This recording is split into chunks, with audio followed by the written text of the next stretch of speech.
Good morning student. आज આપણે બાયોલોજીમાં chapter 4 પ્રાણી સૃષ્ટિ એનિમલ કિંગડમની વાત કરીશું। અગાઉ તમે ગર્ભીય સ્તરો જોઈ ચૂક્યા છો। આજે આપણે દેહકોષની વાત કરીશું। તો દેહકોષ એટલે શું? શરીર દિવાલ અને પાચન માર્ગ વચ્ચે આવેલો અવકાશ।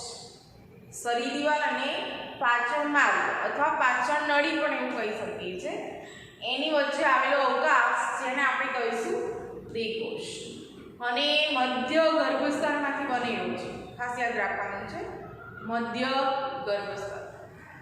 તો આવી જે રચના છે એને કહેવાય દેહકોષ, અને દેહકોષને આધારે પ્રાણીઓના 3 પ્રકાર પડે છે।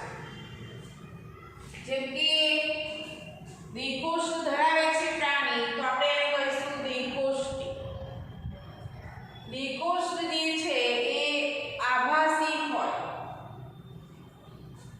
સાચું ના હોય તો આપણે એને કહીશું કૂટ દેહકોષ, અને દેહકોષ આવેલો હોતો નથી તો આપણે એને કહીશું અદેહકોષ। એટલે દેહકોષ ધરાવતા પ્રાણીને દેહકોષ્ઠી કહીશું। બીજો નંબર છે કૂટ દેહકોષ્ઠી, નંબર 3 છે જે દેહકોષ ધરાવતા નથી એ અદેહકોષ્ઠી છે। તો ખાસ કરીને પૂરક સમુદાયની અંદર તમે જોશો ફિગરની અંદર, તો સૌથી અંદરનું જે છે અંતઃસ્તર, અને આ જે મધ્ય ગર્ભસ્તર તમે જોઈ શકો છો, મધ્યની અંદર આવેલું, તો એ જે છે એ દેહકોષની રચના કરે છે। પાચન માર્ગ અને શરીર દિવાલ વચ્ચે આવેલો જે અવકાશ છે, અને ખાસ કરીને મધ્ય ગર્ભસ્તર।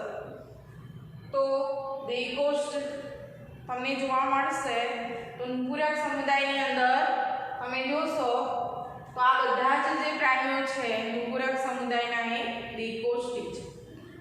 જ્યારે તમે અહીંયા જોશો સૂત્રકૃમિ સમુદાય, તો સૂત્રકૃમિ સમુદાયની અંદર મધ્ય ગર્ભસ્તર જે છે એ અહીંયા જોવા મળતું નથી, એટલે કે મધ્ય ગર્ભસ્તરના સ્થાને અહીંયા પુટિકાઓ અથવા કોથળી જેવી રચના દેખાય છે, જે આભાસી દેહકોષની રચના કરી છે। એટલે અહીંયા સાચો દેહકોષ છે નહીં, તેથી આવા પ્રાણીઓને આપણે કહીશું કૂટ દેહકોષ। જ્યારે પૃથુકૃમિ સમુદાયના પ્રાણીઓની અંદર તમે જોશો તો અહીંયા અંતઃસ્તર, મધ્યસ્તર અને બાહ્યસ્તર, અહીંયા દેહકોષ આવેલો હોતો નથી, એટલે પૃથુકૃમિ સમુદાયના જે પ્રાણીઓ છે એ અદેહકોષ્ઠી છે। ત્યાર પછી આપણે જોઈશું સમખંડતા, એના પછીનો ટોપિક। તો સમખંડતાની અંદર કેટલાક પ્રાણીઓની અંદર એના જે અંગો હોય એ ક્રમિક પુનરાવર્તન પામતા હોય, અંદર અને બહારથી આવા જે અંગો છે એ સમાન ખંડોની અંદર વહેંચાયેલા હોય છે। તો આવી જે રચના છે એને આપણે કહીશું સમખંડીય ખંડતા, અથવા આપણે એ ઘટનાને કહીશું સમખંડતા।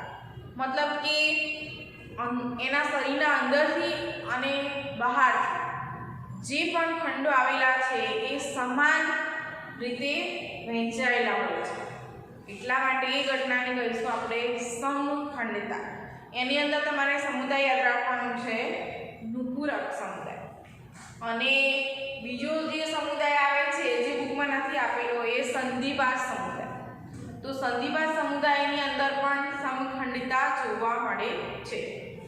ત્યાર પછી આપણે જોઈશું મેરુદંડ, એના પછીનો ટોપિક તમે જોશો મેરુદંડ।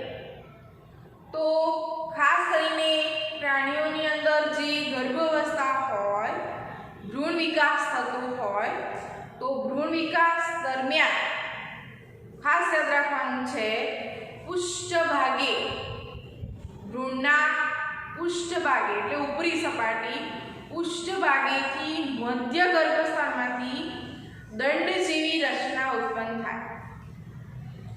આ જે દંડ જેવી રચના છે એને જ આપણે કહીશું મેરુદંડ. તો મેરુદંડને આધારે પ્રાણીઓના બે પ્રકાર પડે છે. જો મેરુદંડ આવેલો હોય તો તેવા પ્રાણીઓને આપણે કહીશું મેરુદંડી, અને ના આવેલો હોય તો આપણે એને કહીશું અમેરુદંડી. તો તમે જોશો અમેરુદંડીની અંદર કયા પ્રાણીઓનો સમાવેશ થશે, કયા સમુદાયનો? સછિદ્રાથી શૂળત્વચી. આ ખાસ યાદ રાખવાનું છે. સછિદ્રા સમુદાયથી શૂળત્વચી સમુદાય છે એની અંદર મેરુદંડ આવેલો હોતો નથી. એવા પ્રાણીઓને આપણે કહીશું અમેરુદંડી.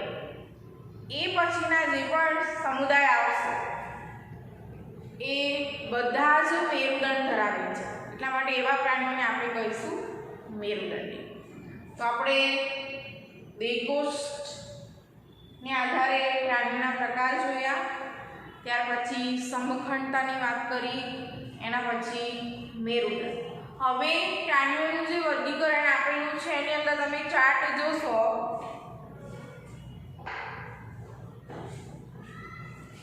પ્રાણી સૃષ્ટિનો ચાર્ટ. તો જે પ્રોટિસ્ટા જે છે એમાં સમાવેશ થતા પ્રાણીઓ એકકોષી છે, જ્યારે અહીંયા બધા જ પ્રાણીઓ બહુકોષી છે. તમે અહીંયા જોશો તો બહુકોષી લખ્યું છે. હવે આયોજનના સ્તર તમે આગળ ભણી ગયા છો. એક જ કોષ આવેલો હોય તો એને આપણે કહીશું કોષસ્તરીય આયોજન. કોષો ભેગા મળે અને પેશીની રચના કરે તો પેશી સ્તરીય આયોજન. પેશી દ્વારા અંગ રચાય તો અંગ સ્તરીય, અને અંગો દ્વારા જે તંત્ર રચાય તો અંગ તંત્ર સ્તરીય આયોજન. તો અહીંયા સૌપ્રથમ આપણે જોઈશું સછિદ્રા સમુદાયની અંદર કોષો ભેગા મળી અને પેશી બનાવતા નથી, એટલે ફક્ત કોષો જ આવેલા છે. તો ત્યાં શું લખ્યું છે? કોષ સ્તરીય આયોજન.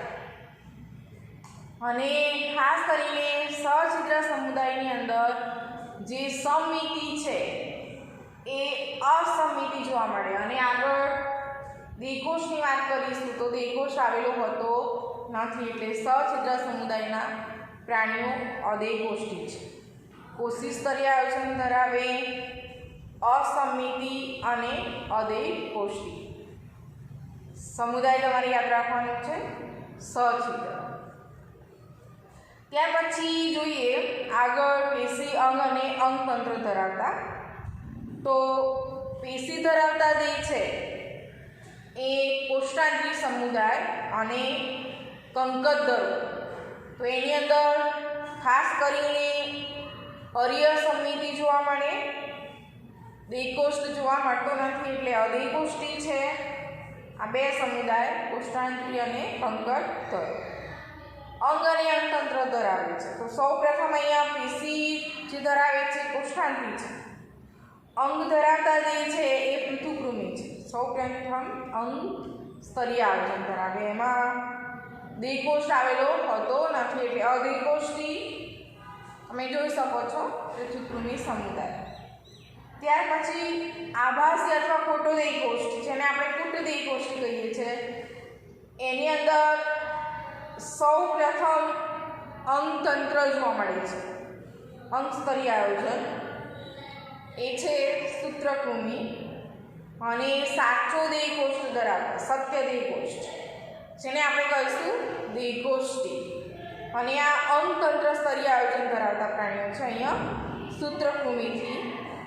અને ત્રીજો જે છે દેહકોષ્ઠનો પ્રકાર, દેહકોષ્ઠીમાં આવશે નુપુરક સમુદાય, સંધિપાદ, મૃદુકાય, શૂળત્વચી, સામી મેરુદંડી અને મેરુદંડી.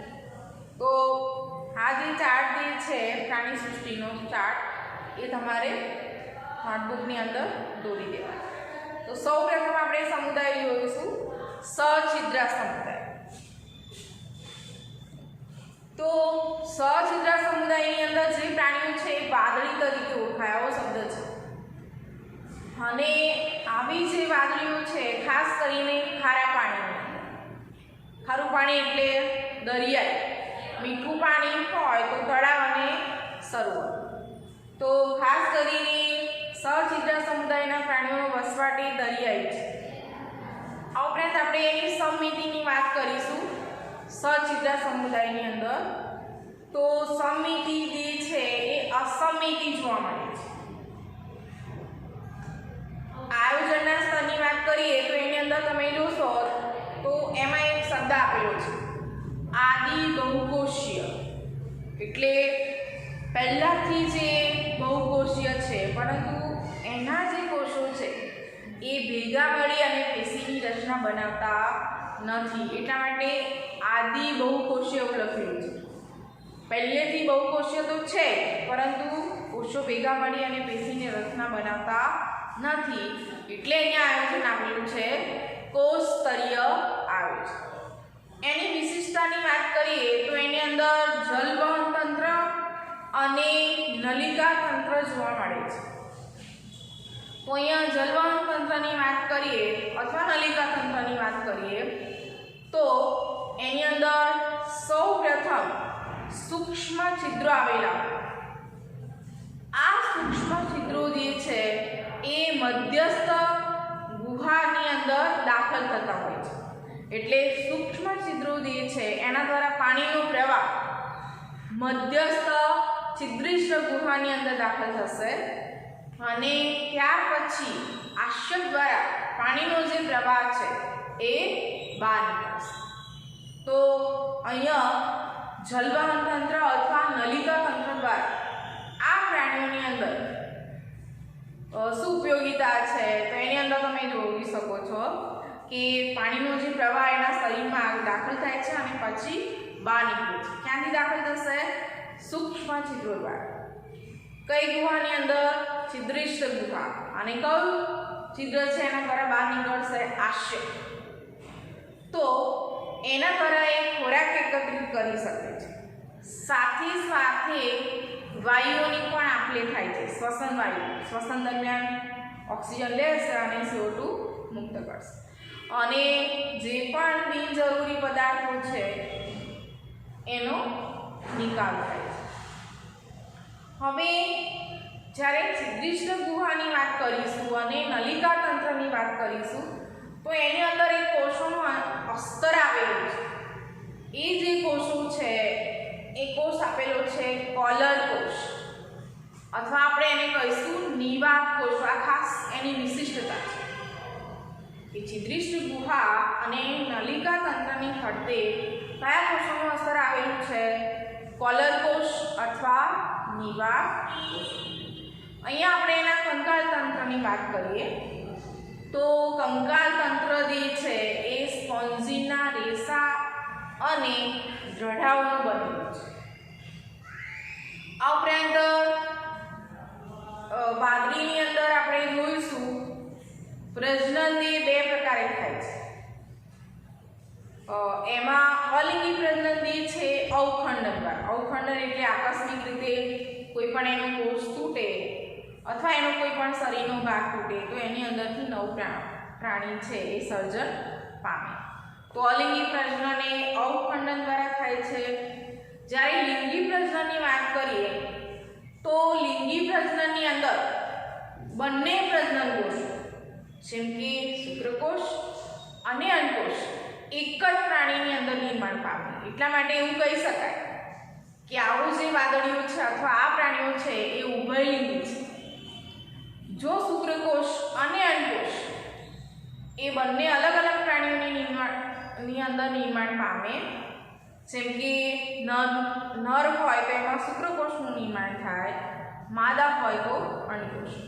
પરંતુ આ જે વાદળીઓ છે એની અંદર બંને પ્રજનન કોષ શુક્રકોષ અને અંડકોષ એ એક જ સાથે એક જ શરીરમાં નિર્માણ પામે છે. એટલા માટે વાદળી છે એ ઉભયલિંગી છે. હવે પાચનની વાત કરીએ તો સછિદ્ર પ્રાણીઓની અંદર પાચન એક કોષની અંદર થાય છે. એટલા માટે એવા પ્રકારનું જે પાચન છે જેને આપણે કહીશું અંતઃકોષીય. ફલનની વાત કરીએ તો ફલન જે છે એ દેહની અંદર થાય. દેહની બહાર થાય તો આપણે બાહ્ય ફલન કહીશું. પણ અહીંયા દેહની અંદર ફલન થાય છે એટલા માટે આ પ્રકારનું જે ફલન છે એને કહેવાય અંતઃફલન. એના વિકાસની વાત કરીએ, જે ભ્રૂણનો જે વિકાસ થાય અને ત્યાર પછી બાળ પ્રાણી બને છે, તો અહીંયા સીધો વિકાસ નથી, પછી ડિંબ અવસ્થા આવે છે. એટલા માટે જે પણ બાળ પ્રાણી છે એ પુખ્ત પ્રાણી જેવું દેખાતું હોતું નથી. આવો જે વિકાસ છે એને આપણે પરોક્ષ વિકાસ કહીશું. તો સચિત્રા સમુદાયની અંદર જે પ્રાણીઓ તમે જોશો તો એની અંદર એક્ઝામ્પલ આપેલું છે સાયકોન, ત્યાર પછી સ્પોન્ઝિલા, એમાં તમે બ્રેકેટમાં જોશો તો મીઠા પાણીની વાદળી, અને ત્યાર પછી છે સ્નાનવાળી, અથવા તો આપણે એને કહીશું યુસ્પોન્ઝિલા. તો એમાં જુઓ ઉદાહરણની અંદર સાયકોન, સ્પોન્ઝિલા જે મીઠા પાણીની વાદળી છે, અને યુસ્પોન્ઝિલા જે ખારા પાણીની અથવા દરિયાઈ વાદળી છે. તો અહીંયા આપણે સચિત્ર સમુદાયની ચર્ચા કરી. ત્યાર પછીનો સમુદાય જે છે એ કોષ્ટાંત્રી સમુદાય ત્યાર પછી આ લેક્ચર મળીશું.